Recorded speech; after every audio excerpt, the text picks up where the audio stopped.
We're going to have a look at ways of expressing hypotheses, different ways from the standard conditional clauses, even if we can still use if or unless as links.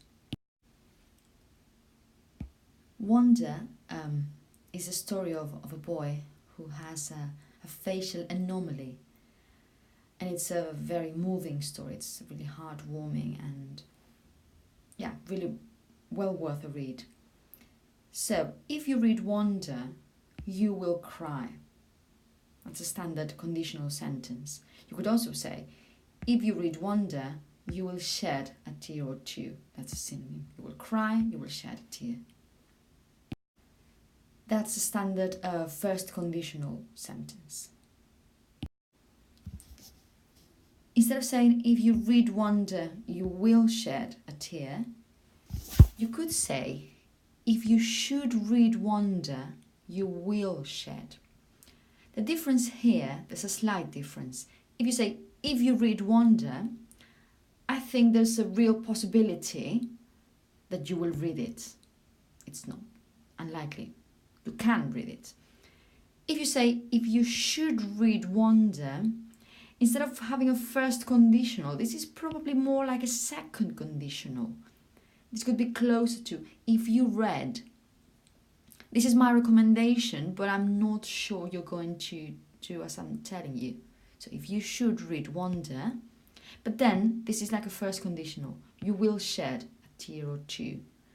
So this is a mixture of first and second conditional, but it's not a strange sentence. The woman in the picture is called Nicola Thorpe, and she started a petition to Parliament to make it illegal for businesses to request women to wear high heels at work as part of their dress code. So she started a petition to Parliament. If you're interested in reading and signing the petition, please go to this link. Okay? Again, that's a standard conditional sentence. If you're interested, go to. So from this sentence, if you're interested in signing, please go to this website. You could say this in a different way. Because it might sound as an imposition, you might want to sound more polite, perhaps. So instead of saying, if you're interested, you could say, if you should be interested in signing, and then the consequence is the same. Please go to this link. If you should be interested. As I said before, more like a second conditional, but in this case, to minimize the imposition. So if you should be interested, I'm not sure you're going to be interested, but just in case, if you were interested, if you should be interested in signing, please go to. With conditional sentences, there is another possibility. There is a more formal way of expressing condition. So instead of using if, then should, for instance, you can make the inversion. What you can do is to get rid of the link and then make an inversion. That's why you get, should you be interested in signing the petition, please go to this link. You're saying essentially the same. Probably this sounds more formal with inversion. Probably it tends to be more used in writing more than speaking. And it can be done with different kinds of conditional sentences, as we're going to see. The petition to Parliament had lots of signatures and it went to Parliament, but then Parliament rejected it. Some people might say that if the petition was started today, or if the petition were started today, it could be successful. We're speculating about what would happen now or in the near future. You could say that if the petition was or were started today, it would be successful. If you want to sound more formal, then you could say, were the petition started today? With the inversion I discussed before and getting rid of the link. If the petition were started today, or were the petition started today. Let's meet another person here. The man in the picture is called Emil Rattleband. He's 69, but he feels he's younger, and he claims that his biological age is 49, not 69. So he wants to change his legal age, and he's requested that he's taken his case to court. So, if the Court of Appeal agreed to his request, what would the consequences be? I don't think they're going to agree, but if the Court of Appeal agreed, what would the consequences be? That would be a standard, a second conditional. We're speculating for the present or the future. As we said before then, we can use a standard second conditional if the court agreed. You could use the should structure because you're speculating and you don't think this is going to be successful.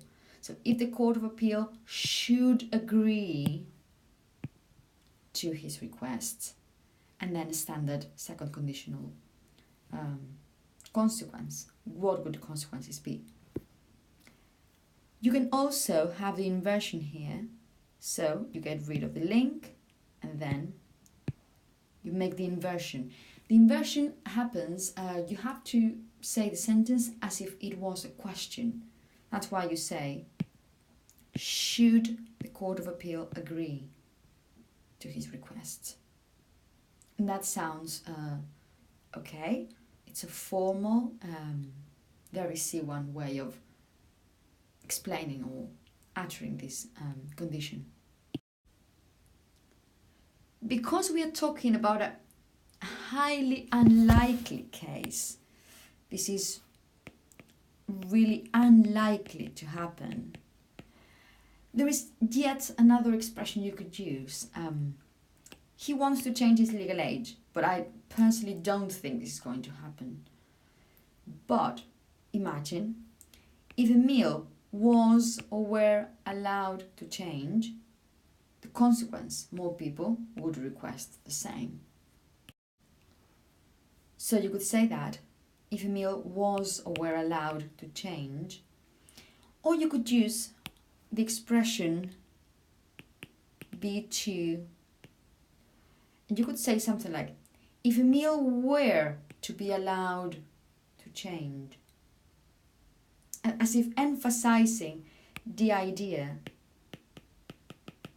that it's highly unlikely, not just difficult or very difficult, but highly unlikely. Let's go back to Augie in Wonder. Let's talk about the past now. Previously, Augie was homeschooled. Before the opening of the book, Augie was homeschooled. That's the past. Now we're going to imagine a different past. We're going to speculate and hypothesize about the past. So probably, if his appearance had been different, Augie would have attended school like his sister. Again, that's a standard third conditional sentence. We're speculating about the past. If his appearance had been different, Augie would have attended school. What we can do, as we've been doing before, instead of saying if his appearance had been different, we can make the inversion to make it sound more formal. So the link could disappear, and then we could make the same inversion we would have if we had a question.